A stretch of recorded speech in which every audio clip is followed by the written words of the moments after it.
Mel Gibson is back! You're my girl.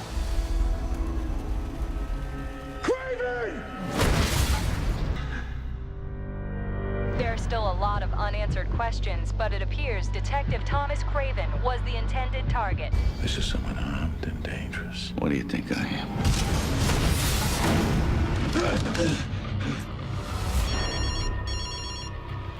Emma, Craven's phone. Hello? Mr. Craven, we have things to talk about. Like your name and what you're doing here? Everybody talks about power, but they don't really understand. You're gonna follow me to the city of Boston. Welcome to hell. I'm the guy with nothing to lose. Fasten your seatbelt.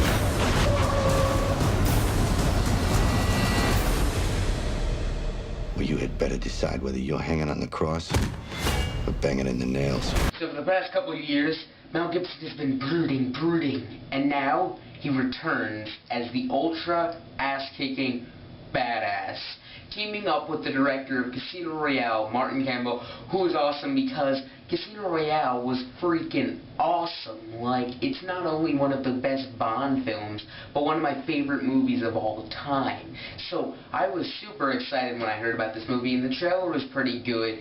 I wasn't so sure about, like, I mean, it did seem a lot like Taken, except for it seemed like it had a larger scope. It was going a lot more into, more conspiracies and stuff, as where Taken was just a flat-out kind of thing, but it does kind of remind me of that, and it came out in the same weekend as Taken did last year. After seeing it, really does not have that much in common with Taken, except for the fact of its basic premise, which is just a revenge thriller. And Taken was pretty dark. This movie's a lot darker and it's a lot crazier. And I mean, this movie was actually really awesome. I'm not gonna lie. One thing I wasn't sure about was Mel Gibson's performance. Like, I mean, I saw through the little tidbits of TV spots. Like, I don't know if if all this time away has been good for him, but like James Cameron, he's returned and he's really didn't disappoint. This movie's just so awesome. Like, it really, you're rooting in your seat for this guy the entire time because what happened to him is just horrible. And the whole, I did think they worked out that whole conspiracy kind of thing a lot better than I thought they would have. And really, it's just a lot of fun. Ray Winstone does a fantastic job in this movie as a mysterious character, but yet he really does, him and Mel Gibson, I like the battering dialogue between the two, and I really feel like that's something that improved upon on the movie than I thought it would. I really did think, like, small things like that just really made the movie a lot more fun. I like the gritty action. There's a lot of stuff to like here. Something I always thought Mel Gibson was very good at was displaying emotion, especially sadness. I think he's done it in pretty much all of his movies. Movies like The Patriot and Signs, just to name those two, because, I mean, they're not some of his best movies, but, I mean, he gets sad a lot in those movies, and you can see the sadness in his face, and when all this stuff is happening to you, you can see the sadness, and then the battling anger inside him, and the lust for vengeance and blood, because you can see it in his eyes. You can see it in your smile. Not to call it generic, but I mean, it's very straightforward. It doesn't try to be anything amazing, but for that, it's just really awesome. It's a good movie. I definitely say check it out.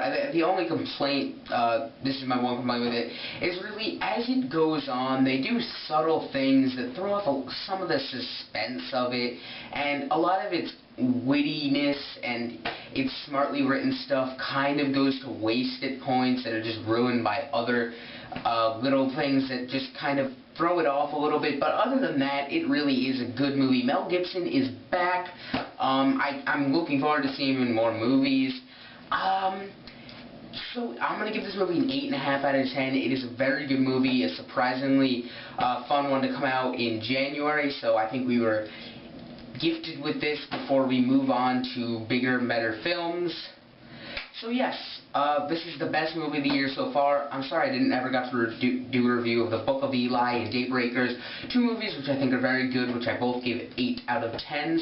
So this is the best movie of the year, followed by Book of Eli, then Daybreakers. It's been a pretty good year so far, but let's get moving with some of the better ones. Shutter Island, there's like 20 days left. Shutter.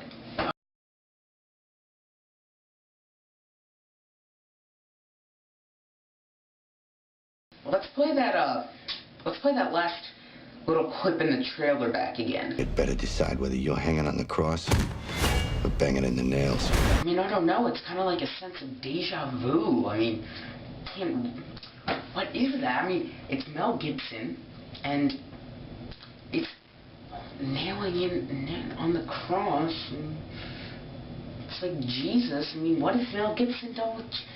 Did he direct something? Did that ever happen? I can't shake it. I guess it's just nothing. I mean, Jesus, Mel Gibson. I mean, back then, honest, I don't know. I just that feels really familiar. Oh well, whatever.